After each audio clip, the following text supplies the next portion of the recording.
اور ادب دو ہتھیار ہیں صوفیہ کے پاس جو لوگوں کو انکوائری اور تجسس اور علم کی تحصیل سے روکتے ہیں۔ حاضرین و حضرات، خداوند کریم کے نزدیک درجات عبادات پہ نہیں ہے، دعاوی پہ نہیں ہے، اور دور اذکار وادوں پہ نہیں ہے، پیشین گوئیوں پہ نہیں ہے۔ یہ مسابقت اللہ نے جو رکھی ہے، اگر کسی کو اللہ نے اولیاء کہا اور پھر اولیاء کو ڈیفائن کیا تو اس کا صرف ایک نتیجہ نکلا ہے، خدا کا ایک ولی جو ہے وہ اس کی شناخت یہ نہیں ہے کہ وہ کسی سپیریئر کلٹ کا مالک ہو، وہ تبت کے لاما کی طرح لیویٹیشن کرے یا افریقہ کے شامان کی طرح جادوگری سے مزین ہو یا یوگا کی طرح 26 سال سانس بند کر کے پڑا رہے۔ اس قسم کی کوئی علامت اللہ نے اپنے اولیاء اللہ کی نہیں بتائی، نہ حبس دم، نہ مراقبہ قبر، نہ چلائے معکوس، نہ کشف قبور، ایسی کوئی حرکت ان میں نہیں ہے۔ کم از کم خداوند کریم نے جو اپنے دوستوں کی شناخت بتائی ہے بڑی سادہ، بڑی سمپل، بڑی انڈرسٹینڈیبل اور بڑی ماڈرن۔ الا ان اولیاء اللہ لا خوف علیہم ولا ہم یحزنون۔ اگر تم نے دیکھنا ہو کہ میرے دوستوں کی پہچان کیا ہے تو وہ دو کیفیتوں سے تمہیں آزاد ملیں گے، وہ فیئرز اور فرسٹریشن سے تمہیں آزاد ملیں گے، وہ خوف اور حزن سے تمہیں آزاد ملیں گے، وہ فیئرز اور فرسٹریشن سے آزاد ملیں گے۔ خواتین و حضرات، اگر اس دور فیئر اور فرسٹریشن میں، اس دور حزن و ملال میں، اس دور میں جہاں ہر بندہ کسی نہ کسی چیز کا شاکی ہے، درد مند ہے، اداس ہے، اگر کوئی ایسا شخص مل جائے کہ جو خود غم و حزن و ملال سے آزاد ہو تو پھر آپ اس کو خوب اچھی طرح سمجھیں کہ یہ اور ہو ہی کوئی نہیں سکتا سوائے اس کے کہ خدا کا یہ دوست ہے۔ مگر حزن و ملال کی برات تک پہنچنے کے لیے خود شناسی کے ایک ایک پل کو ہمیں ایک ایک مرحلے کو طے کرنا پڑتا ہے۔ اداس وہ نہیں ہوتا جو اداسی کی ہر قسم جانتا ہے، اور نہ صرف جانتا ہے بلکہ اداسی کے ہر پہلو سے گزرتے ہوئے، حزن و ملال کے ہر پہلو سے گزرتے ہوئے وہ طبعی انالیسس کے ساتھ وہ اس کی وجہ جانتا ہے، وہ دل میں اس زمین کے قطعے کو اچھی طرح جانتا ہے جس میں کسی خارجی اداسی کا بیج آ کے پڑتا ہے۔ ہمارا دل اللہ کی زمین ہے، اور شیخ عبد القادر جیلانی فرماتے ہیں کہ ملکہ سبا کی جب آیت اتری اور جب ہدہد نے خط ڈالا ملکہ سبا کے دہلیز پر، صبح اس کو خط ملا انہ بن سلیمان انہ بسم اللہ الرحمن الرحیم، تو صبح اس نے اپنے لوگ طلب کیے، درباری طلب کیے، تو کہا دیکھو میرے پاس ایک بڑے زبردست بادشاہ کا خط آیا ہے، اور زبردست اس لیے کہ تم سب لوگ محافظ تھے، تم سب لوگوں نے کتنے میرے گرد حفاظتی حصار باندھے تھے، پھر بھی اس کا خط مجھ تک پہنچ گیا ہے، تو مجھے مشورہ دو، اس نے مجھے یا جنگ کی یا اس نے مجھے تعظیم کی اور بیعت کی ہدایت کی۔ تو اس لوگوں نے کہا کہ ملکہ عالیہ ہم پہلے بھی تیری خاطر بڑی بڑی جنگیں لڑتے رہے ہیں، تو آج بھی ہمیں حکم دے، ہم سلیمان سے لڑ جائیں گے۔ تو اس نے کہا کہ جب بادشاہ کسی بستی میں داخل ہوتے ہیں تو اس کو اجاڑ کر ویران کر دیتے ہیں، اور اس کے امراء اور رؤسا کو ذلیل و خاسر و خائب کر دیتے ہیں، اور میں نہیں چاہتی کہ میری سلطنت پہ ایسا وقت آئے۔ تو شیخ عبد القادر جیلانی اس آیت کریمہ کی وضاحت کرتے ہوئے کہتے ہیں کہ خدا جب کسی بستی قلب میں داخل ہوتا ہے تو سب سے پہلے اسے اجاڑ کر ویران کر دیتا ہے، کہ دل میں بڑی بڑی سرکردہ خواہشات کے بت بنے ہوتے ہیں، دل میں بڑی بڑی آرزوؤں کے محل چڑھے ہوتے ہیں، دل میں بڑے بڑے خناس اور وساوس حکمران ہوتے ہیں، جب خدا کسی بستی میں داخل ہوتا ہے تو ان سرکردہ امراء کو ذلیل و خاسر و خائب کرتا ہے، ان سے ان کی اہمیتیں اور زندگی چھینتا ہے، اور جب اس زمین کو صاف شفاف کر لیتا ہے تو پھر اپنا تخت قلب انسان پہ جما دیتا ہے۔ اور خواتین و حضرات، یہ وہ پروسیس ہے کہ خدا خود شناسی انتہائی تکلیف دہ امر ہے۔ جیسے میں نے آپ سے پہلے عرض کیا کہ یہ انسمپیتھیٹک کنسیڈریشن، جب آپ پر سختی ہوگی، برے وقت آئیں گے، تلک الایام نداولها بین الناس، ہم لوگوں پر ایک جیسے دن نہیں رہنے دیتے، جب گردش آئے گی، بلا آئے گی۔ قرۃ العین طاہرہ نے بڑی خوبصورت بات کہی، یہ ذرا عشق خداوند کی بات ہے۔ طاہرہ نے فارسی کے اس شعر میں کہا کہ وجواب طبل الست تو ز دلا چوکوں سے بلا زدم، کہ جب تو نے الستو بربکم کہا اور جب تو نے پوچھا مخلوق سے کہ کیا تم اپنے رب کو پہچانتے ہو، تو ہم نے اپنے دل پہ بلا کی چوٹ ماری، کیا رب کریم ہاں ہم تجھے پہچانتے ہیں، اور کم از کم اور کوئی نہیں پہچانتا تو میں تجھے پہچانتا ہوں، یا میں تجھے پہچاننے کی کوشش کرتا۔ تو پھر کہتی ہے کہ جب سے میں نے یہ خطا کی کہ خدا کو ہاں کہہ دی، خیمہ زد بدر دلم، تو میرے دل کے دروازے کے اوپر خیمے ڈال دیے۔ کس نے؟ سپہ غم و خشم و بلا، تو میرے دل کے دروازوں پر غم و خشم و بلا کی فوجوں نے ڈیرے ڈال دیے۔ تب سے لے کر اب تک ایک سانس سکون کا مجھے مہیا نہیں ہے۔ شہر بشہر در بدر کوچا بکوچا کو بکو، از پے دیدن رخت، تیرے چہرے کو دیکھنے کی خاطر ہم چو صبا فتاد، ہم صبا کی طرح گرتی پڑتی جا رہی ہوں۔ شہر بشہر در بدر کوچا بکوچا کو بکو، شہر بشہر در بدر گلی گلی، اب اس حقیقت کبریٰ کی پہچان کر رہی ہوں، اس محبت ازلی کو پہچان رہی ہوں جس میں میرے اس کرب و بلا کا مداوع ہے۔ تو خود شناسی جو ہے اپنی ذات کے لیے انسمپیتھیٹک ہے۔ چلتے ہوئے آپ سے عرض کروں کہ نفس انسان پہ بہت زیادہ گفتگو کی گئی، مگر بدقسمتی سے اس کو کبھی ایکسپلین نہیں کیا گیا۔ وجہ یہ ہے کہ اس وقت تک کوئی ایسا علم ریگولر بساط میں موجود نہیں تھا۔ اگر کہ صوفیاء عظام نے سائیکالوجی آف دی سیلف کو اپنا مضمون سمجھا اور اسے پروگریس دی، مگر سینہ بسینہ یہ روایات نفس ذات چلتی چلی آئیں، اور ان کو کبھی بھی ایکیڈیمکس میں کسی ترتیب کے ساتھ نہیں دیکھا گیا، سوائے کشف المحجوب نے، جہاں سیدنا علی بن عثمان حجویری نے ان کو بڑی ترتیب سے، مگر وہ اتنی sophisticated stage of the self ہے کہ جو نارملی ایک عام انسان کی جستجو کے احاطہ سے باہر ہے۔ تو جب سائیکالوجی آئی اور گریجولی اینڈ سلولی سائیکالوجی نے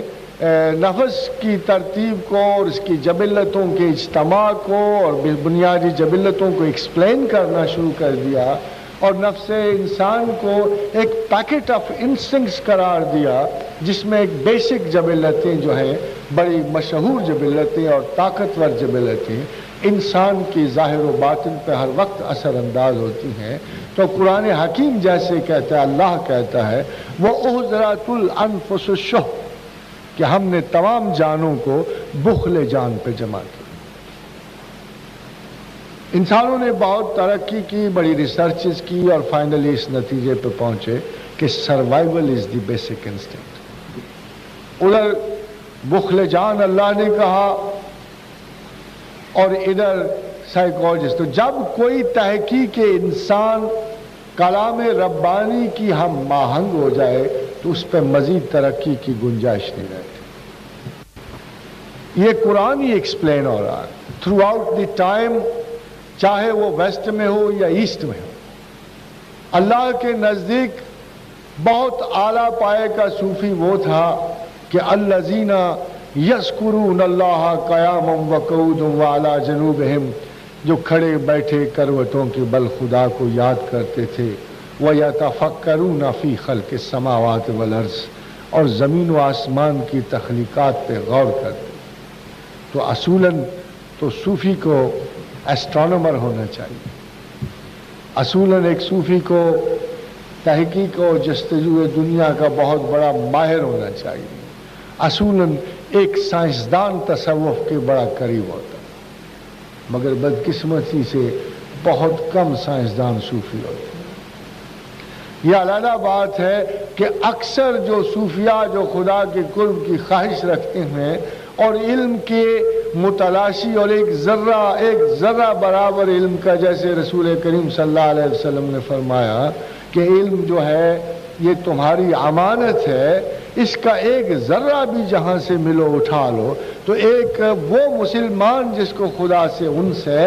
اور وہ بندہ خدا جس کو اپنے خدا کی تلاش ہے، اس کو اچھی طرح علم ہے کہ خدا انتہائی علم میں ملتا ہے، تو وہ ایک بھرپور کوشش کرتا ہے کہ جہاں کہیں سے بھی مجھے میرے آبا و اجداد کی یہ میراث ملے میں اس کو ضرور اٹھا لوں، اور میراث علم کی تلاش میں اطلب العلم ولو کان بسین، خواہ اسے چین جانا پڑے، ہارورڈ جانا پڑے، پرنسٹن جانا پڑے، وہ کسی بھی دنیا کی دور دراز کی یونیورسٹی میں اسے جانا پڑے، اگر طلب علم زندہ ہے اور ہمسائیگی پروردگار کی جستجو اس کے دل میں زندہ ہے، تو وہ علم کی تلاش میں کہیں بھی جا سکتا ہے، کیونکہ اس کو اچھی طرح پتہ ہے کہ کوئی بھی صنف علم بیکار نہیں ہے، اور تمام اصناف علم جو ہے خدا کی آگہی میں اضافہ کرتے۔ بہت سارے لوگوں نے علم کو خدا کے رستے کی رکاوٹ سمجھا، بہت کثرت سے یہ مصرع کوٹ کیا جاتا ہے کہ علم بس کریو یار، اکو الف تینو درکار۔ اگر آپ غور کیجئے تو بلے شاہ کا یہ شعر جو ہے پیراڈاکس، اٹس اے پیراڈاکسیکل، کہ ایک طرف وہ یہ کہتا ہے کہ علم بس کریو یار، دوسری کہتا ہے اکو الف تینو درکار۔ تو انفیکٹ ایک الف کے لیے جتنی جد و جہد علمی چاہیے، اشارتاً وہ یہ کہتا ہے کہ جو تو حاصل کر رہا ہے اور جو تو علوم کی شناخت حاصل کر رہا ہے، نہ تجھے خود شناسی کو لے جاتے ہیں نہ خدا شناسی کو لے جا رہے ہیں، تو جب تک تیری عقلی پرائیورٹی کا تعین نہیں ہوگا، نہ تو خود شناس ہوگا نہ تو خدا شناس ہوگا۔ اور تمام تر علوم ظاہرہ اور باطنہ میں تمام تر خود شناسی کا تعین جو ہے آپ کے ذہن کی اس پرائیورٹی سے ہوگا جس کے تحت آپ اپنی اسٹڈی آف دی سیلف میں مبتلا ہیں۔ کس مقصد کے لیے آپ اپنے کتاب حیات کو پڑھنے کی کوشش کر رہے ہیں، کس مقصد کے تحت آپ اپنی ذات کے انکشافات کو یہ آگے بڑھانے کی کوشش کر رہے ہیں، وہ کیا حقیقت ہے جس جستجو میں آپ اپنی رکاوٹوں کو، ان رکاوٹوں کو دیکھ رہے ہیں جو آپ کی طلب خداوند میں حائل ہے۔ تو دراصل جس ذہن کی پرائیورٹی اللہ ہوتی ہے، اور یہ کیوں ہوتی ہے، یہ نہیں کہ میں اس پرائیورٹی کا تعین کر رہا ہوں، بلکہ جس خداوند کریم نے ہمیں زندگی بخشی ہے، جس نے اس کیمپ میں ہمیں عارضی مستقر بخشا ہے، اس نے پوری عقل و معرفت کی ڈسٹنی کا تعین بھی کر دیا۔ اس نے آپ سے قطعاً نہیں کہا کہ آپ رزق کے لیے پیدا کی گئے، اس نے بالکل آپ سے یہ نہیں کہا کہ آپ چند ایک فیزیبل ذمہ داریوں کے لیے تخلیق کیے گئے، اس نے یہ نہیں کہا، اس نے کہا یہ تو سب میرا کام ہے، یہ میرا کام ہے۔ وہ جو آپ کا لٹرل فیتھ ہے اور وہ جو آپ کا کبھی پریکٹیکل فیتھ نہیں ہوتا، وہ اللہ بات کرتا ہے کہ رزق میں دیتا ہوں، بیوی میں دیتا ہوں، بچے میں دیتا ہوں، ہسبینڈ میں دیتا ہوں، کاروبار میں دیتا ہوں، تمہارے ایک پل پل کی نگہداشت میں کرتا ہوں، تمہارا پروٹوکول میں نے متعین کیا ہوا ہے، تمہارے زندگی سے مرنے تک کے تمام لمحات کا شمار میں نے کیا ہوا ہے، اور زمین کی تہہ میں یا زمین کے باہر اگر کسی دانے نے خروش پانا ہے، ایک بالی پہ کتنے دانے اگنے ہیں، یہ سب میں نے گن کے اپنی کتاب میں لکھے ہوئے ہیں۔ وَمَا مِن دَابَّةٍ فِي الْأَرْضِ إِلَّا عَلَى اللَّهِ رِزْقُهَا،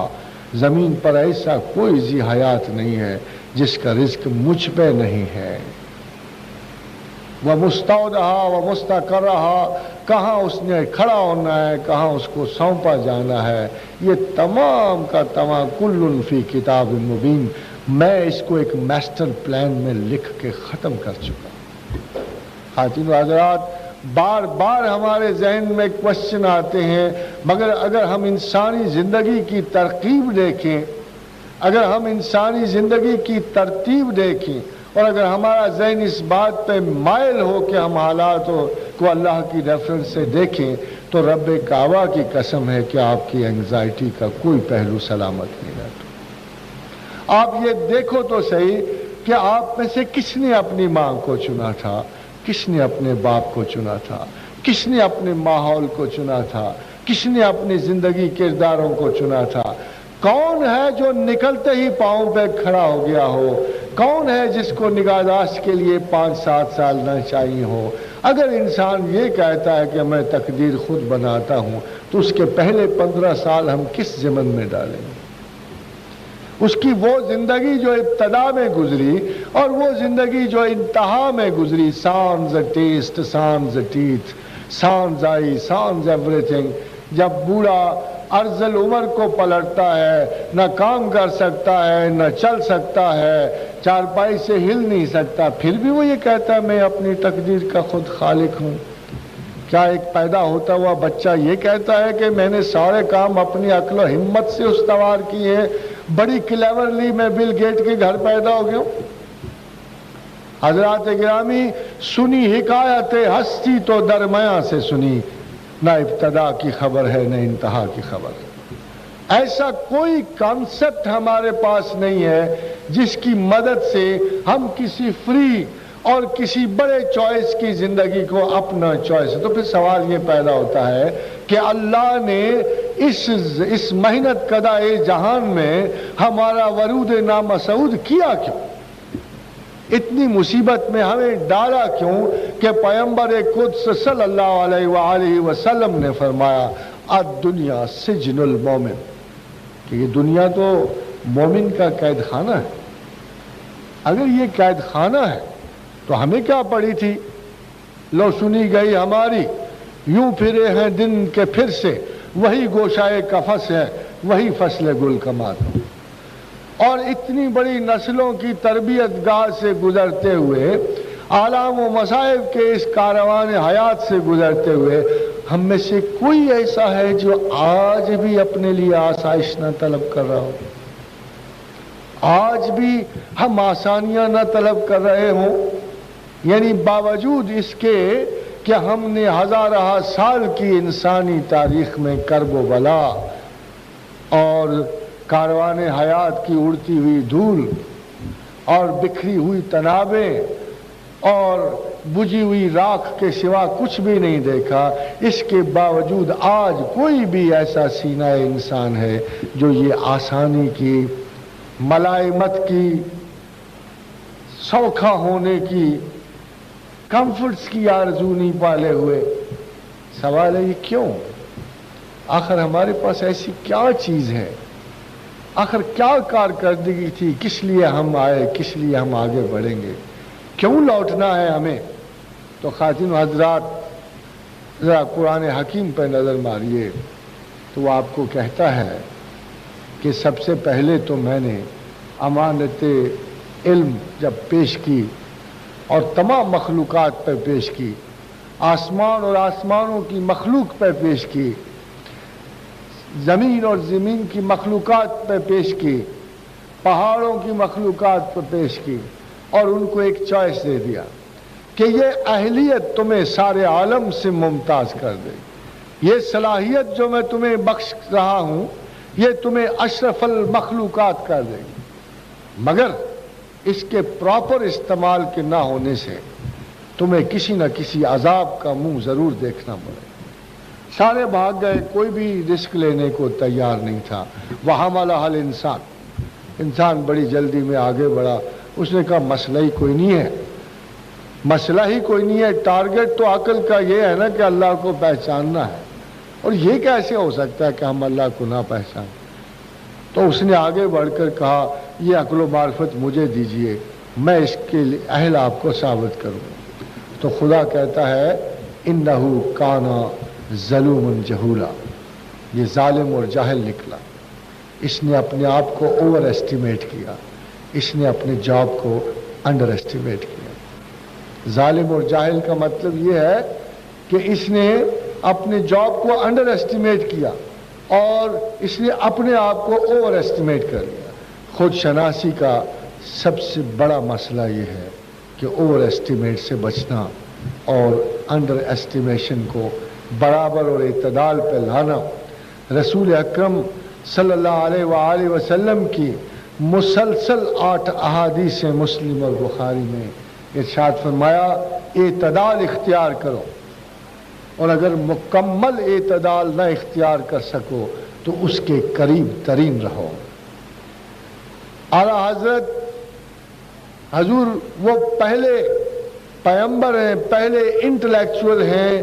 جنہوں نے یہ ہمیں بتایا ہے کہ اعتدال فکسٹی نہیں ہے، ایک دائرہ ذہن ہے، ایک اختیار ہے۔ جب تک آپ اعتدال کا بارڈر نہیں کراس کرو گے آپ بے اعتدال نہیں ہوگے۔ اور اعتدال ایک ججمنٹ کی کوالٹی ہے جو خود شناسی پہ رول کرتی۔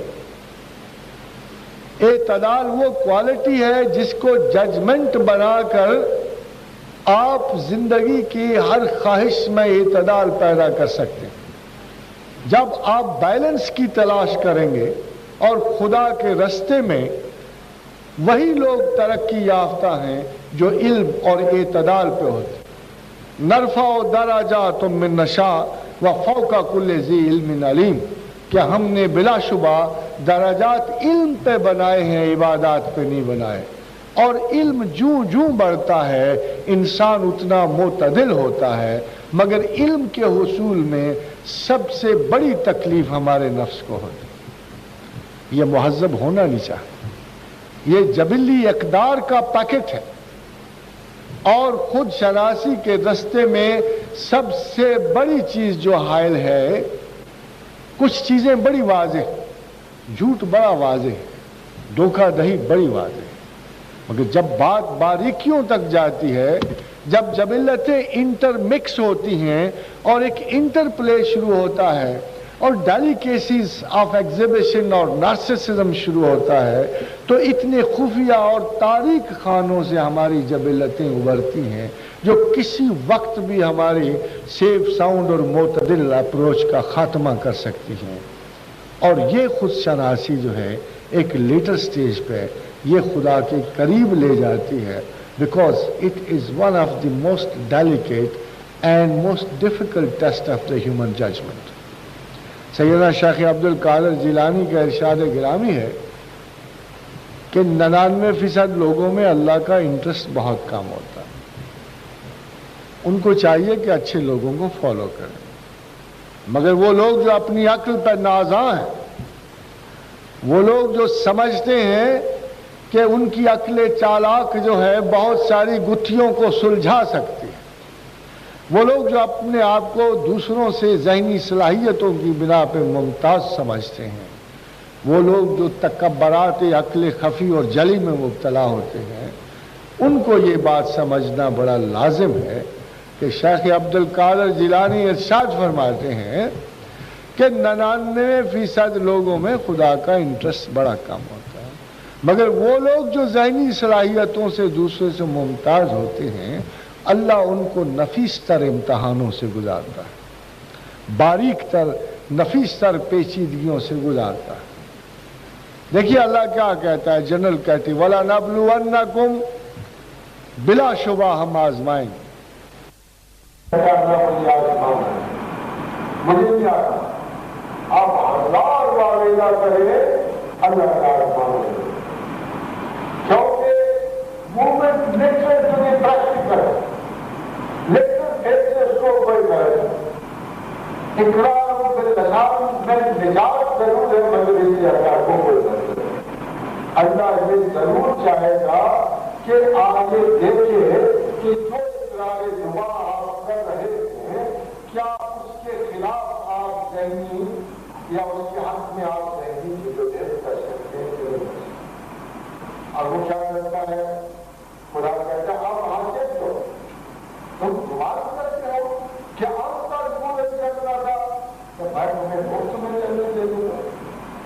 تم دعا کرتے ہو کہ میں تمہیں مفت میں چلنے دے دوں گا، اب حاصل تمہاری تک کوئی جب مجھنا تھا ولما یاتکم مثل الذین خلوا من قبلکم، تم سے پہلے بھی بڑی امتیں گزری، بڑے انہوں نے خدائی دعوے کیے، بڑا اپنے آپ کو مسٹک کہا، بڑی نامداری کی تلاش کی، سیلف پروجیکشن کو خدا کی تلاش سمجھتے رہے، پھر میں نے آسمان میں کہا چلو دعوائے شناخت تو ہے، تھوڑا سا آزمائے مَسَّتْهُمُ الْبَأْسَاءُ، پھر انہیں بیماریوں کو سنتے تھے، لڑائی جھگڑوں کے سنتے تھے، وَالضَّرَّاءُ انہیں ضرر سے چھوا، وَالزُّلْزِلُوا انہیں زلزلوں میں ڈالا، حَتَّىٰ يَقُولَ الرَّسُولُ وَالَّذِينَ مَعَهُ آمَنُوا، حتیٰ کہ پیغمبر کی پکارتے اللہ نے یہ آزمائشیں کبھی ختم ہوگی نہیں، وَالَّذِينَ آمَنُوا مَعَهُ کہ بتا نہ سوچا اے پروردگار مسائل تو آ رہے ہیں، آزمائشیں تو آ رہی ہیں، جھٹکے تو لگ رہے ہیں، زلزلے تو آ رہے ہیں، مدد کیا پہنچے؟ تو خدا کہتا ہے الا ان نصر اللہ قریب، تمہارا ضرب جہاں ختم ہونے کو آتا ہے میری مدد کا اسے میں نے نہیں۔ سائنٹیفک پروسیس میں مداخلت نہیں ہو سکتی، ایک کورس کو کمپلیٹ ہونا ہوتا ہے، 1.25 سال میں 2 سال کا کورس نہیں ختم ہو سکتا، وہ بڑی ایمرجنسی ہو، کہیں اچانک نجات کے باعث بنانا ہو، لوگوں کا بڑا رحم و کرم ہو، زمانہ آخر میں کچھ لوگ جو ہیں ایسے ہی گزار دینے ہوں بغیر آزمائش کے تو وہ بڑے خوش نصیب لوگ ہوں گے، مگر خدا اپنی میعاد امتحان کو پورا کرتا ہے اور پھر کہتا ہے وَلَنَبْلُوَنَّكُمْ بِشَيْءٍ مِّنَ الْخَوْفِ وَالْجُوعِ وَنَقْصٍ مِّنَ الْأَمْوَالِ وَالْأَنفُسِ وَالثَّمَرَاتِ، بلا شبہ بخشیں گے نہیں، ہر آدمی کو آزمائیں گے، ہر بڑے چھوٹے کو آزمائیں گے، بھوک سے، اموال کے نقص سے، ان کی محبتوں اور نفرتوں سے، نفس کی کیفیتوں سے آزمائیں گے۔ ہاں ایک نجات کا پہلو ہے، جلدی سبق پڑھ لو جلدی چھٹی ہو جائے گی، اگر آپ جلدی یہ بات سمجھ لو جو اللہ کہہ رہا ہے، اگر آپ اچھی شناخت والے ہو، آپ اپنے آپ کو اچھی طرح جانتے ہو، خدا کو اچھی طرح جان، جلدی سبق پڑھ لو جلدی آپ کلاس میں پاس کر دیے جاؤ گے، اور اگر اٹکے رہو گے اور روتے رہو گے اور خدا کے سوا آسرے ڈھونڈتے رہو گے تو پھر آپ بالکل اسی کیفیت میں ہزاروں برس بھی رہ سکتے ہو اور اللہ کبھی آپ کو نجات نہیں دے گا۔ وَبَشِّرِ الصَّابِرِينَ الَّذِينَ، یہ کہتا ہے کہ میری طرف سے بشارت دو ان لوگوں کو جنہوں نے اپنا سبق اچھی طرح پڑھا اور یہ جان گئے کہ یہ ابتلا اور یہ امتحان جو ہمارے نفسی کیفیتوں کو تہو بالا کر رہا ہے، جس نے اپنے نفس کو فہمائش کی، نصیحت کی کہ اے بدبخت وہ پرفریب ساعتیں چھوڑ دے، اب تسلیم کو آ اور تسلیم کر کے تیرا رب ہی اس مصیبت کا مالک ہے، وہی اسے لاتا ہے، وہی اسے نکال دیتا ہے۔ وَبَشِّرِ الصَّابِرِينَ الَّذِينَ إِذَا أَصَابَتْهُمْ مُصِيبَةٌ قَالُوا إِنَّا لِلَّهِ وَإِنَّا إِلَيْهِ رَاجِعُونَ۔ حضرات گرامی، ہم نے اتنے بڑے کلمے کو صرف مر گئوں پہ مخصوص کر رکھا، اگر غور کیا جائے تو مردوں پہ تو یہ پڑا ہی نہیں جاتا. یہ تو ہر اس کیفیت پر، ہر اس نقصان پہ پڑا جائے گا کہ جو ہو تو چکا مگر جسے خدا ہمارے حق میں دوبارہ پورا کرے. انا للہ و انا الیہ راجعون، کہ یہ مصیبت میرے اللہ کی طرف سے آئی ہے اور یہ لوٹ جائے گی اور خدا مجھے دوبارہ امن و اطمینان میں ڈال دے گا. مر گئے تو لوٹ کے ہی نہیں آتے، ان کا تو شاید پڑھنا ہی دشوار ہے. یہ تو ہر اس کیفیت ذات پہ پڑا جاتا ہے، ہر اس دشواری نفس میں پڑا جائے گا، ہر اس ذاتی مسئلے پہ پڑا جائے گا کہ جب آپ سمپتھیٹک ہو گئے اپنے حق میں اور جب خدا ان سمپتھیٹک ہوگا، جب آپ اذیت ذات سے گزریں گے تو خدا کی طرف سے آپ کو خود شناسی کا یہ سبق دیا جا رہا ہے کہ ایسے کسی بلا و تردد سے گزرتے ہوئے جب تجھے تکلیف ہو، تیرے اعصاب شل ہوں، تیرا مزاج اپ سیٹ ہو، تو ٹینشن اور گھبراہٹ میں ہو، تو اتنا ضرور کہہ دینا انا للہ و انا الیہ راجعون. تو خدا کہتا ہے جن میں اتنی شناخت پیدا ہو گئی، جو میری بات کو سمجھ گئے اور جنہوں نے اپنی ذات پر احتساب کی کڑی نگاہ رکھی اور ان کو یہ معلوم ہوا کہ یہ خدا کی وجہ سے یہ کیفیت ہے خدا کو پلٹ جائے گی، تو ان کو اللہ ڈیفائن کرتا ہے کہ اولئک علیہم صلوات من ربہم، کہ اللہ کی طرف سے ان لوگوں پہ درود و سلام ہے. اللہ کی طرف سے ان لوگوں پہ درود و سلام ہے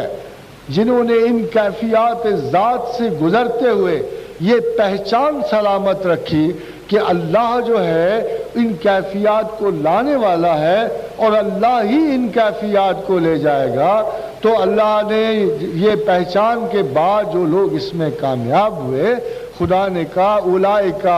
علیہم صلوات من ربہم، ان لوگوں پر میری طرف سے درود و سلام ہے، واولئک هم المہتدون. اور یہ انٹلیکچوئل ہے، یہ انٹلیکچوئل ہیں، یہ جاننے والے ہیں، یہ ہدایت یافتہ لوگ ہیں، یہ اپنے آپ کو پہچانتے ہیں، یہ اپنے اللہ کو پہچانتے ہیں. خواتین و حضرات، غور کیجئے کہ ذرا سی مصیبت میں ہمارا ایمان کتنا ڈاواڈول ہوتا ہے. ہم میں اتنی بھی شناخت نہیں ہے، اتنی بھی پہچان نہیں ہے کہ ہم مصائب کے منبع کا تعین کر سکیں اور اس کی نجات کی سورس کا تعین کر سکیں. ذرا تکلیف شروع ہوئی تو من جملہ پڑھے کیا اور ان پڑھ کیا، تمام حضرات سے میں ایک ہی بات سنتا ہوں، کسی نے تعویذ کیے، کسی نے جادو کیا، کسی نے بندش کر دی. کوئی آدمی ایسے ہیں، کوئی گروہ نامرادہ ایسے، جیسے تلسم عزربا میں افراسیاب ناکامیاب کی داستانیں تھیں کہ کوئی بادشاہ ساحراں ایسا بیٹھا ہوا ہے، شاہ جادوگراں، کہ جس کا بہت بڑا ایک نیٹ ورک ہے جو لوگوں کے رزق بند کر رہا ہے، ان کے رشتے بند کر رہا ہے، ان کی چھوٹے چھوٹے اعصاب و مصائب کا باعث وہ ہے، اور خدا اپنی ہی کائنات میں اجنبی کی طرح سوچ رہا ہے کہ میرے بندوں کو کس آصیب نے آ لیا ہے، میری طرف تو کوئی دیکھتا ہی نہیں. ہر آدمی گلی کی دوسری عورت کو دیکھ رہا ہے جس کے ہاتھ میں تعویذوں کا شاید بنڈل ہے، دیواروں سے تعویذ ابل رہے ہیں. آفات و بلا کی طرح ہر آدمی دوسرے آدمی کو اپنے رزق کی بندش کا ذمہ دار سمجھتا ہے. ادھر خداوند کریم بڑی ہی وضاحت سے بے روک ٹوک یہ ارشاد فرما رہے ہیں، وَإِن يَمْسَسْكَ اللَّهُ بِضُرٍّ، جسے اللہ ضرر سے چھو لے، فَلَا كَاشِفَ لَهُ إِلَّا هُوَ، اسے کوئی بھی کائنات میں کھول نہیں سکتا اللہ کے سوا. وَإِن يَمْسَسْكَ اللَّهُ بِضُرٍّ فَلَا كَاشِفَ لَهُ إِلَّا هُوَ، جسے ہم ضرر سے چھو لیں اسے پھر زمین و آسمان میں کوئی بھی نہیں کھول سکتا اس ضرر کو، الا ہو، ہاں مگر ہم خود ہی مہربان ہو جائیں، ہم خود ہی عنایت کریں، ہم خود ہی اس بلا میں انسان پہ شفقت و عنایت کی نظر فرمائیں، ہم خود ہی اس گرہ کو کھول دیں، تو تبھی ممکن ہے۔ وَإِن يَمْسَسْكَ بِخَيْرٍ، اور جسے ہم خیر سے چھو لیں، اور جسے ہم خیر سے چھو لیں، فَهُوَ عَلَىٰ كُلِّ شَيْءٍ قَدِيرٌ، تو ہم ہی اس قدرت کو رکھتے ہیں، ہم ہی غالب ہیں، ہم ہی تقدیروں کے بنانے والے ہیں، ہم ہی کھولنے والے ہیں، ہم ہی بند کرنے والے ہیں۔ واللہ یبسط، ہم ہی یعنی کثرت سے رزق دیتے ہیں۔ یہ آپ کس پارٹی کو بیچ میں لے آئے ہو؟ یہ کس پارٹی کو آپ بیچ میں لے آئے ہو؟ خواتین و حضرات، یہ خصوصی بات آپ کو سیکھنی ہے کہ آپ اپنی اس وہم و وسوسہ کی سرزمین کو جب تک آپ اپنی شناخت ذات سے دور نہیں کریں گے، ایک تو زندگی جا رہی ہوتی ہے، اسباب رزق محدود ہو رہے ہوتے ہیں، آزمائش و بلا کا وقت ہوتا ہے، اور دوسری دیکھیں کتنی بڑی آفت ہوتی ہے کہ ہاتھ سے ایمان جا رہا ہوتا ہے، ہاتھ سے بالکل قطعی ایمان جا رہا ہوتا ہے جب آپ کی شفٹ ہو رہی ہوتی ہے کہ خدا کے سوا بھی کوئی رزق کا مالک ہے، خدا کے سوا بھی کوئی دکھ درد اور علم دینے والا ہے، خدا کے سوا بھی کوئی تقدیریں بناتا ہے، تو آپ کلمات کفر ادا کر رہے ہوتے ہیں، اور تنگی و ترسی تو ہوتی ہے، مگر مسلمان کے ہاتھ سے اس وقت اس کی متاع حیات جا رہی ہوتی ہے، اس کا ایمان جا رہا ہوتا ہے، اور وائے ناکامی متاع کارواں جاتا رہا، اور کارواں کے دل سے احساسی ضیاع جاتا رہا، اور آپ کو اس وقت یہ بھی نہیں پتا ہوتا کہ آپ کس نقصان کے حامل ہو رہے ہیں، اور کتنے بڑی مصیبت ہے کہ ایک اچھے ایمان کی رخصتی کا المیہ کتنا نازک ہوتا ہے۔ تو اگر خداوند کریم آپ کو کوئی تھوڑی بہت شناخت ذات دے دے تو اپنی اس آسیب سے ضرور لڑیے، اس وہم و وسوسہ کی سرزمین سے ضرور جنگ کریں اللہ کے نام کے ساتھ، کہ جو آپ کو خدا کے سوا کسی غیر خدا کی عبادت کو مائل کرتا ہے، اور خدا کے سوا کسی کو اسباب کا خالق سمجھتا ہے، اور خدا کے سوا کسی کو نقصان کا خالق سمجھتا ہے۔ توحید کے ایک نقطے کی حفاظت خدا شناسی ہے، اور سیلف کے نفس کے ایک نقطے کی حمایت جو ہے یہ خود شناسی سے آپ کو دور لے جاتا ہے۔ جب تک آپ اپنی ذات کے ساتھ، اور یہ اچھی طرح یاد رکھیے کہ تلک الایام نداولھا بین الناس، لوگوں پر ایک جیسے دن نہیں رہتے، اور جس شخص نے بھی گردش و بلا میں اپنا سبق نہیں سیکھا اس پہ گردش طویل ہو جاتی، اس لیے کہ آپ سیکھ نہیں رہے، کلاس پاس نہیں کر رہے، آپ دوسرے درجہ انسان تک نہیں پہنچ رہے۔ یہ جاننا ضروری ہے اور یہ سمجھنا ضروری ہے کہ ہم کیا سیکھنے کی کوشش کر رہے ہیں اور کس کے لیے سیکھنے کی کوشش کر رہے ہیں۔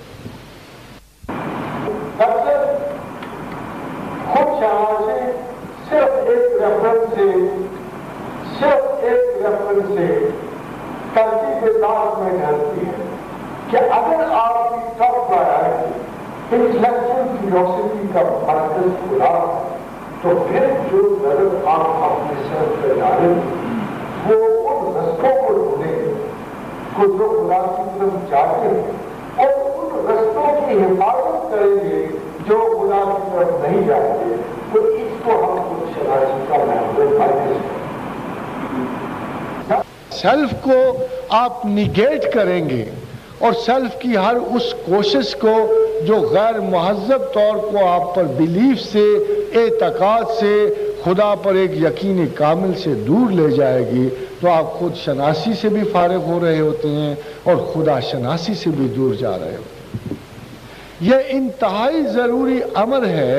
کہ پیشتر اس کے کہ اس لفظ کا تعین کیا جائے۔ بعض اوقات لوگ جو ہیں کسی مقصد کے تعین کے، ایک فلم ایکٹر کسی نے بننا ہے،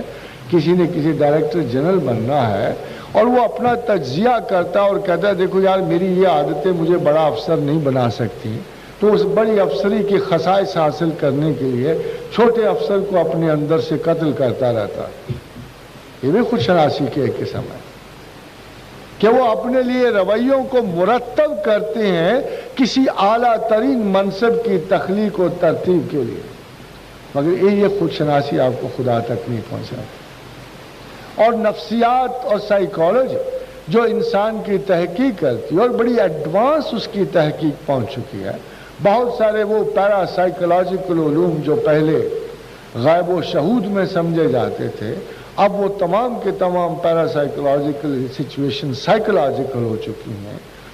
اور بہت سارے ایسے حیرت انگیز واقعات جو جنات سے اور فرشتوں سے منسوب تھے، اب ان کی ایکسپلینیشن سائنسز دے رہی ہیں، مگر سائیکالوجی کا مقصد کبھی بھی خدا کی تلاش نہیں رہا۔ سائیکالوجی کا مقصد خدا کی تلاش نہیں رہا، اور نہ ہی علوم ذات کی یہ تعلیم جو ہے آپ کو خدا تک پہنچاتی ہے۔ ایز بیسٹ سائیکالوجی کی تعلیمات کا مقصد ناکارہ انسانی سیلف کو کارآمد انسانی سیلف بنانا، غیر مہذب اور غیر سوشل فرد کو مہذب اور سوشل کرنا، ایک ڈپریسڈ تنہا پسند سوسائٹی سے کٹے ہوئے انسان کو